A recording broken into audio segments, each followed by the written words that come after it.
Welcome to Guide Guru. We hope this video helps. You begin by powering up purposefully.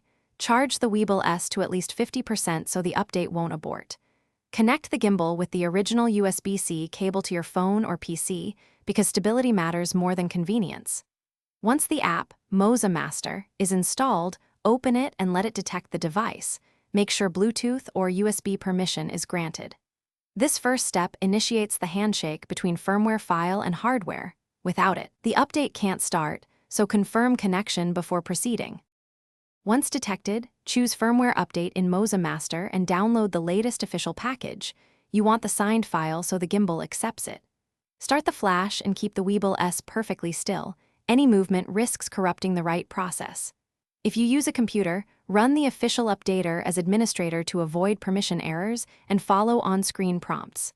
Monitor percentage progress. The app shows stages.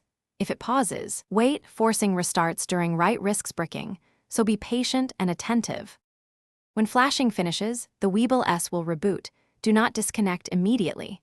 Let it complete boot sequences. Once it's stable, open calibration in Moza Master and run axis calibration, plus an auto-tune while the camera is mounted. This restores stabilization profiles for the new firmware. Finally, test motor responsiveness and follow any post-update prompts. If something goes wrong, try the original cable, switch USB port, or use the PC updater. That single change resolves most failures, because connection errors. Thanks for watching. Consider subscribing if we helped you today.